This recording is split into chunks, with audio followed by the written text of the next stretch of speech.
My dad was a fighter squadron commander at Kissimmee Army Airfield.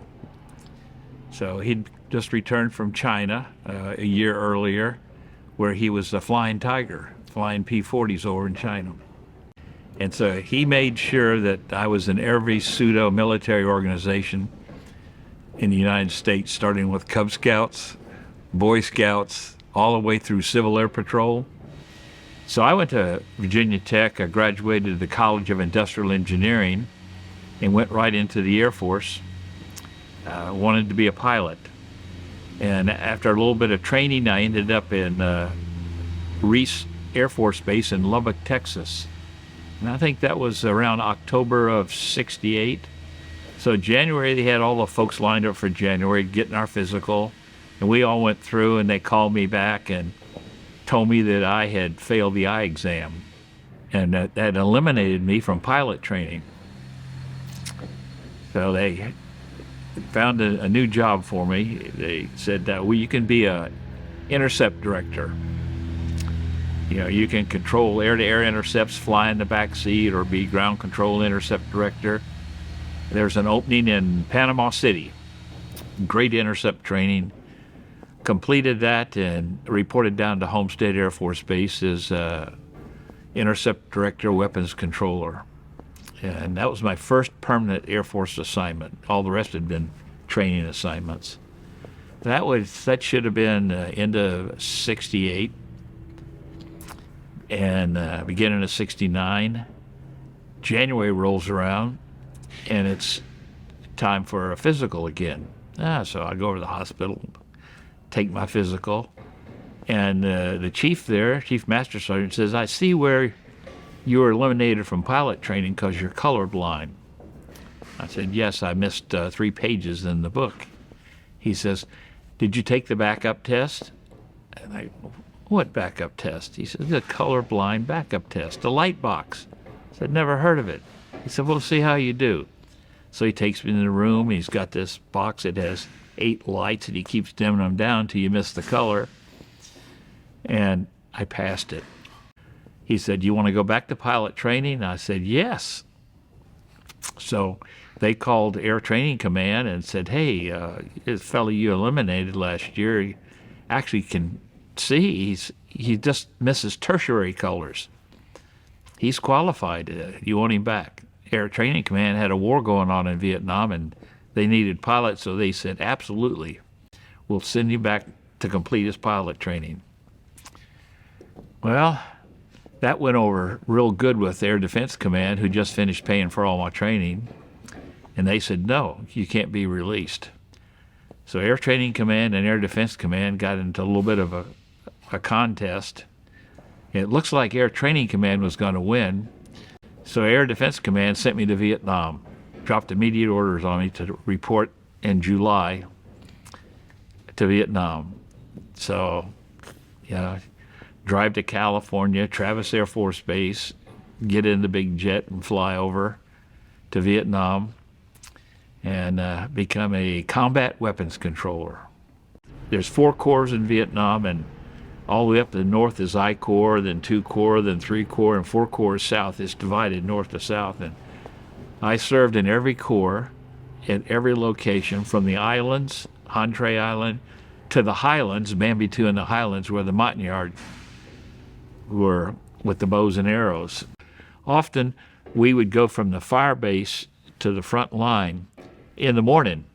We'd go in with the troops, the rifle team that's going in, and we'd fly the helicopter in and get into the location, and you'd be 1,000 meters behind the front line, but with your riflemen, and there you could help direct rescue activities, you could help direct artillery fire or bring in air fire. So that was your job, to coordinate that. And we went back and forth on the helicopters. And I'm kind of adventurous. I like to try things out. And it wasn't fun just sitting in the side seat of the airplane, the helicopter going out. I asked if I could be trained to shoot the M60, and I'd be a door gunner. Well, one time we came out heading to the fire base, and somewhere along the line we picked up a few shots in the helicopter. And it wasn't flying just right. The pilot thought maybe the tail rotor had got nicked or the main rotor had got nicked, but he felt he could make it back to the fire base. So we did, and he said, "There's no way I can do a hover landing. I'm going to have to do an emergency landing." So that's what he did. He called it an auto rotation, where you drop out of the sky and they change the pitch at the last minute to slow it, and you touch down. Didn't quite work out. He couldn't control it that well, and we hit pretty hard. And even though we were all strapped in, as tight as we could be strapped in, it really hurt my back. It pushed some of my joints together in the back, and took me several days of rest and recuperation before I was able to start walking around. And I had a couple other close calls. We were at one of the bases called Longton North, and the Army is really, really funny. They don't like to give weapons to Air Force people. Like we don't know how to shoot, or we can't listen to their commands. So when the base was attacked, the fire base was attacked, our position was to go to the club, the canteen, and to wait there. And if things got bad, they would come and get us and issue weapons. So while we're hearing all the shooting going on the berm, and the guys are yelling, they've come across the berm, they've got satchel charges they're throwing on the airplanes. We're hearing all this, and we're in there. Some of the guys are rolling dice and playing cards. Finally, they come get us, issue us our weapons, and put us out on the berm. And that gets scary when you know they're behind you and you know they're in front of you. And it doesn't matter how much firepower you put down, it seems they just keep on coming. And then the weapon at Longton North I fired was a M79 or M60 grenade launcher. That was my weapon. They normally issued me a grenade launcher and a satchel full of grenades. They put me right by a rifleman. But to see them coming and keep coming, and that's happened several times. Fast forward to Forward Air Controller, 1 week we lost 7 pilots, and that was really bad. Towards the end of the war, they had SA-7 shoulder-fired missiles. They were heat seekers, and 3,000 feet was not good enough for them. You had to get up higher to get away, and we would put flares on the outside stations. And if you saw one coming up to take evasive action, you'd make your turn and throw your flare out and let it seek the flare. Did you ever have to do that? Oh, yes. Yeah. And it was deemed proper to come home if you ran out of flares. And sure enough, after 12 months, I departed Vietnam and went to Moody Field in Valdosta, Georgia, Moody Air Force Base, and that's where I actually completed my military training. We went through jet training there. So I ended up as a Forward Air Controller and a O2. It's a Cessna O2. The civilian version would be a 337. Twin-engine airplane that had a motor in the front, a Lycoming 360 in the front and a Lycoming 360 in the back. I had 6 stations on the wings for ordnance. And on those 6 stations, you could select each station to either fire the ordnance or drop it, depending on whether you had flares or rockets or a minigun.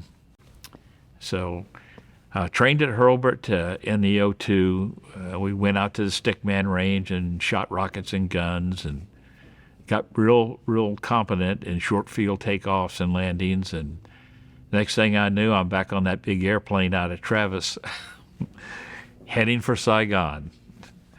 And that's where I went into the 21st Tactical Air Support Squadron at Saigon. So that started my second tour in Vietnam in 1972. You're a Forward Air Controller. Your primary job is to fly above the treetop levels, up a little bit higher, and spot the enemy on the ground or the vehicles on the ground or their storage, and you locate them, and then you call in either an airstrike or an artillery strike to that location.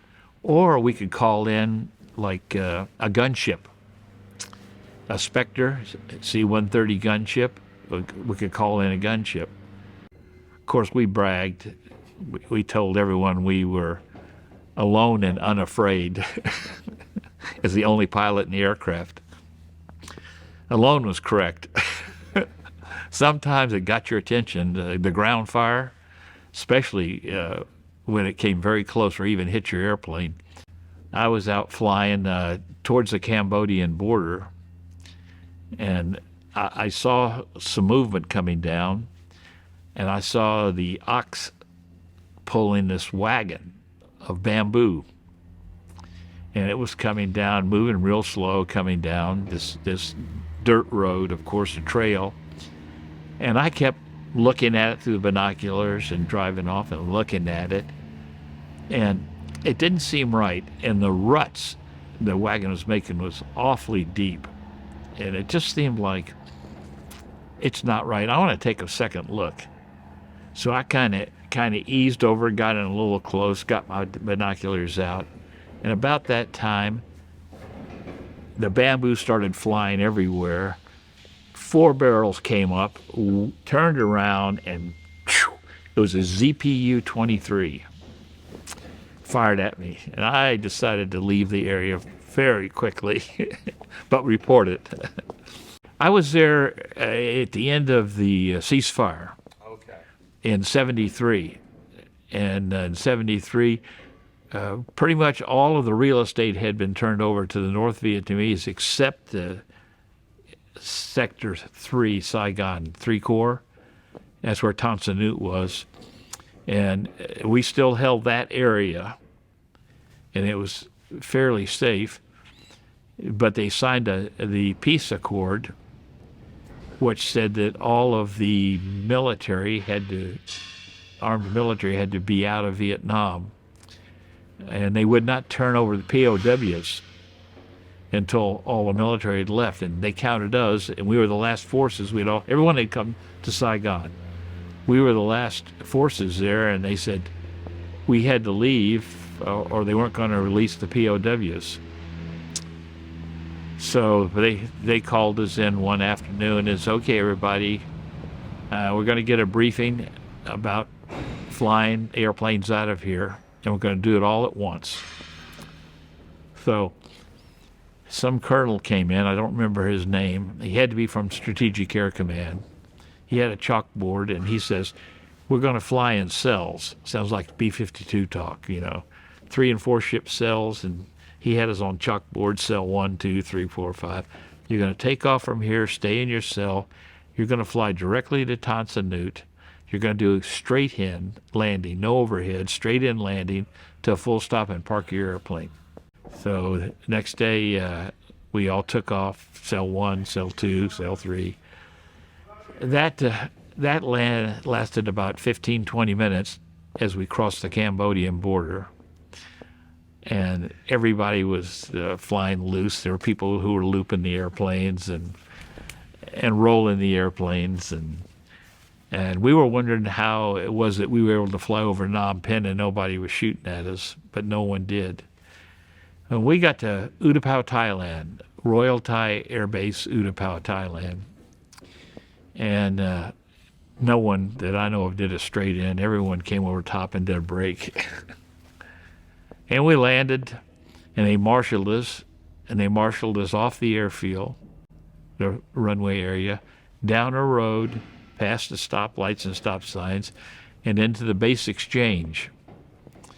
And there they parked us nose to tail in the base exchange. Put us on a bus and took us to our quarters. And that's how we got the last airplanes that belonged to the U.S. military and the last combatants. And that was about pretty close to 60 folks.